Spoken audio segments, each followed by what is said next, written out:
Of the 10 crew members aboard a B-17 bomber, there was one position feared above all others, a job considered by many not just dangerous, but a virtual death sentence. Look at the underside of this aircraft, and you will see a metal sphere hanging there, completely isolated from the rest of the crew.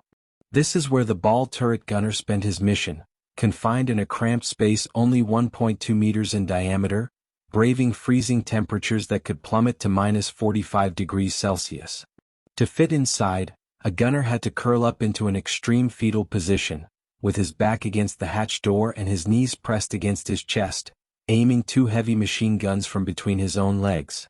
Yet, extreme claustrophobia and frostbite were not his greatest enemies. His true enemy was the design of the turret itself. In that suffocating space there was one vital item you would not find: a parachute. If the plane were shot down, the gunner would be the last person able to escape, and that is only if he was lucky, making the role of the ball turret gunner one of the most harrowing jobs of the Second World War. At the beginning of the war, the United States Air Force took great pride in the Boeing B-17, a revolutionary strategic bomber bristling with a dozen .50 caliber machine guns from almost every angle, earning it the nickname the Flying Fortress, a name that sounded invincible.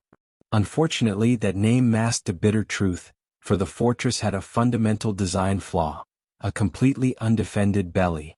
Experienced German Luftwaffe pilots quickly discovered this blind spot, and their tactic was simple but brutal. They would fly beneath the B-17 formation, safe from the nose and tail guns, and fire straight up to shred the vulnerable underbelly of the aircraft. For the American crews, this was a nightmare, as they were being slaughtered without the ability to fight back, sending Boeing engineers into a panic to plug this hole. Their first solution, a remote-controlled turret, was a disaster that failed to track fast-moving targets. So the Americans needed a definitive solution by placing a pair of human eyes and hands right in the heart of the danger, giving birth to the Sperry A2 ball turret, a device that would become a symbol of terror. If you look at the ball turret up close, the most shocking feature is its size. The 1.2-meter diameter was an aerodynamic necessity to prevent the turret from slowing the plane down or burning too much fuel.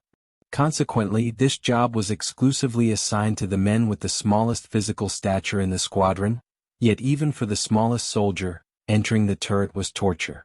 The operational procedure added another layer of danger because the gunner was strictly forbidden from being inside the turret during takeoff or landing, as the ball hung lower than the landing gear, meaning if they stayed inside, they would be ground to pieces against the runway. They were only allowed to enter once the plane reached a safe altitude of 10,000 feet, requiring them to manually crank the turret to open the entry door, drop into the metal cage and lock themselves away from the world. Inside, the environment was a frozen hell, as the thin shell of aluminum and plexiglass had no heating, so at a cruising altitude of 25,000 feet, the only thing keeping the gunner from freezing to death was an electrically heated flight suit, which, if the power failed, meant certain death. Oxygen was another critical issue, as the turret's 360-degree rotation meant it couldn't be connected to the ship's main oxygen system, forcing the gunner to rely on portable oxygen bottles that lasted only about 2 hours, requiring him to beg the waist gunner above to refill his supply in the heat of battle. All this physical torture was merely the appetizer, as the true horror began when the enemy appeared in 4 fatal scenarios. First, the turret's hanging position made it the most logical target for flak explosions from the ground and fighter attacks from below, leaving the gunner as an exposed decoy protected only by materials that could not stop a 20mm cannon shell. Second was the danger from the plane itself. If the electrical or hydraulic systems were damaged, the turret would die, trapping the gunner inside the metal ball without the ability to rotate the door to the exit position, leaving him a passive passenger as the plane burned or dove toward the earth. The third scenario was the dreaded belly landing.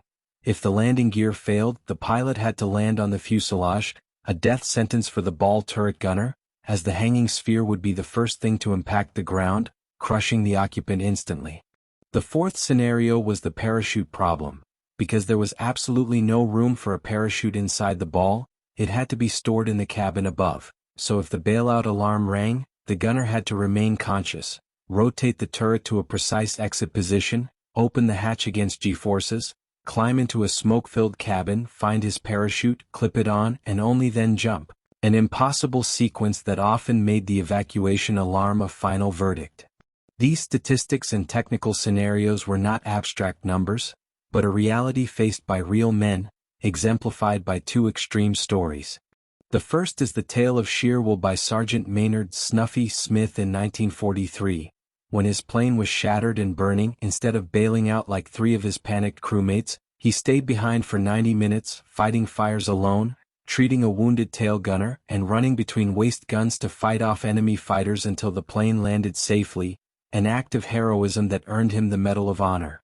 The second story is the miracle of Sergeant Alan McGee, whose turret was destroyed and parachute shredded. He was thrown from his exploding plane at 20,000 feet without a chute, falling freely and accepting his fate, only to crash through the glass roof of the Street Nazir train station, which miraculously shattered and broke his fall, leaving him alive to be found by German soldiers. Life as a ball turret gunner was clearly more than just a dangerous job.